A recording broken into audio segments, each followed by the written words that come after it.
Appreciate you coming back, folks, for another weekly challenge in 7 minutes. And let's not hesitate. Let's get right into it because challenge number 1 is quite a dinger. It is the European FR Challenge 550 at the infamous or famous, I don't know. It depends on how much you like it, Brands Hatch. All you need is a European car of 550-ish PP, and you're ready to compete. So what did I pick out? I'm telling you, it is a real Dean. It is quite a delight. It is none other than the Alfa Romeo 8C Competizione. I'll tell you what, I liked this car. All you need to do is slap on some sport hards and then send it out on the track. Alfa Romeo 8C will do the rest. First of all, listen to this just amazing deep baritone sound of this exhaust note. If this does not just move your senses, why are you playing the game? This sounds absolutely lovely. Just like warm melted butter. Just, there's nothing bad about it. It's like bacon and butter. The two things in the world you can't go wrong with. And this exhaust note is just so good. Loved it. Plenty of top speed to catch all the cars. And we're sitting at like right at 550-ish PP, like 554 or something like that. I can't remember. Just plenty of top end. Just zip right on by. Catch up P1 here on lap 2. Go by him. And then all you got to do is close the deal. Get it to the finish line without crashing. And you've got yourself a victory. Now, this car, it's a little bit on the edge. But I'll tell you what, it turns in great. I think you'll like it. Give it a shot. You'll need about a 512 or so to win the race. And then when you do, not a big deal. You collect your 60,000 credits. And before you're on your way, you'll also get this lovely 100,000 credit ticket. On to challenge number 2, the 4-wheel drive challenge 600 at the Red Bull Ring. Now, this, of course, suggests a PP 600, so you can choose any 600 PP car you wish to choose. Already looked high and low for a 600 PP stock type vehicle, and it was this. The WRX Group B road car on sport soft tires put us right at 601 for the challenge. Would it be enough against these high-powered all-wheel drive street cars? Well, the answer to that question was absolutely. It was way more than enough. Easily caught up to everyone. Kind of wish I'd gone with something, maybe like this Yaris that I just passed, maybe something a little lower powered. But then I would have to tune it up a little bit. And you know how it is, like, do you want to tune or do you want to try and find a car that fits the category? In this case, maybe find a street car you want to tune up a little bit, have a little more fun in this race. I had caught P3 here early, well, not early, but before the end of lap 1, was past P1, Mikel Hazel on lap 2, beginning of, but he did not give up. There's no quit in M. Hazel. He fought right back on the corner, only to, be left in the dust by this Group B road car. Just too much power for the competition. Easily take home first place. So what do you need? You need about a 512, 513 to win the race. Super easy to get in this WRX Group B to pick up your 45,000 credits in only 3 laps. No ticket. On to challenge number 3, which will be the special event this week. It is the Porsche 356 one-make race, and this one is at Eiger, Nordwand. And it's an interesting race. It's not a bad race, but of course you have to pick the Porsche.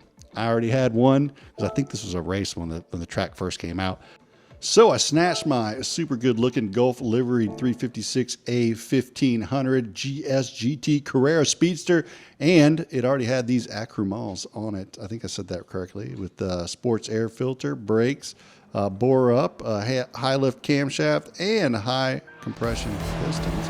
And that would be good enough to run down these other Porsches out here. And I'll tell you what, run them down I did. Run into them a little bit as well.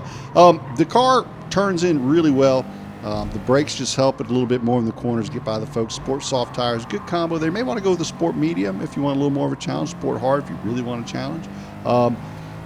If it's too much of a challenge for you with the tuning choices that I went with, maybe try a racing hard or a racing medium tire, or maybe add a little more horsepower on there or something like that. But didn't have much trouble getting around the folks. Got around the outside, went around the inside. The car will absolutely turn on you, especially if you get on the brakes hard and turn. The rear end will absolutely come around on you with quickness. So feel that rear end. Make sure it's not trying to come around you too quick. Counter steer quickly.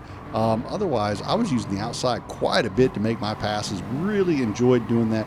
I didn't feel like I had to hustle to get the race done. Took the lead on lap 4 and took first place. You'll need to finish with about a 652 or so to take the victory and your 80,000 credits, your 200,000 credit ticket, and then you can move on to challenge number 4, which is the World Rally Challenge Group B at Willow Springs. It is an 8X fuel, 4X tire race, and you got to have a Group B car. So I decided to go with the 86. That's right, the Toyota. And I went on the Racing Soft tires because I just really wasn't sure what to go out on. So I figured, well, I'll try the Racing Soft. If they don't last, I'll come in and pit, fuel up, and go out on the next tire. All right, when the race starts, you want to have your brake balance all the way to the back. You want to have your differential set to 10 front, 90 rear, because you're going to chew up the left front tire. I know mine showed 40-60 there, but that's not right. Took me a little while to get used to this all-wheel drive car after driving that Porsche a little while ago. Had me a little discombobulated, but I finally got used to it, was able to make some good passes. The 86 is a decent car. NSX probably a better choice here at Willow, being an MR car. A little better rotation in the corners, but I just wanted to try something different and was glad I did. Now, as you can see, the left front tire is absolutely roasted after 4 laps on the softs. Really would have liked to have gone with the mediums, but that wasn't a choice, so I had to go to the hard there and came out on lap 5 in 10th place. So had some work to do, but had enough tire, had enough fuel, got by P2 here on lap number 8, and then by the Quattro, the Audi, muscled my way on by him on lap 9. So I had a lap out there on the track all by my lonesome, which was good because, well, I ran out of fuel before the finish line. I don't know why I filled up past the start. But anyway, took home first place. You're going to need about a 1328 to win this race, and you'll get 65,000 credits, which is not that impressive for all the work that you got to do to win that race. So on to the last challenge of the week, the World Touring Car 700, and Gretty wanted to do something a little bit different in this race this week. I wanted to find an older race car that was PP 700 that I could race against these Group 4s, and I found it in the Ferrari 330 P4 and put it on Racing Hards, and voila, it was at 699.12, perfect, just below 700 PP. So I was pretty excited, pretty curious to see how this would turn out. I don't think I've ever really tried this before, so I was like, well, let's see what this is like. And right away, I could tell the Ferrari had plenty of top end. The question was, what did it feel like in the corners? And to be quite honest, felt great. Ferrari on Ferrari. Ferrari wins, always. Ferrari always wins when it's Ferrari on Ferrari. And then just try to be patient. Everywhere else, just pick my points to pass. Because to be quite honest, the AI driving in this race is absolutely horrendous. It is maybe one of the worst races for the way the AI drives. I can give you a perfect example right here. Look at this rejoin here by the Mitsubishi. Nicely done. And then he goes off the track again and comes out in front of me. I did not show the Viper in the Corvette from earlier. They were driving terrible too. Now here, I'm coming down. I'm just going to go in behind the Honda. I said, well, look, I'm just going to split these two. So I get by him. And then all of a sudden, it just takes me out. Just goes into my quarter panel and just murders me. Unbelievable. AI, horrible in this race.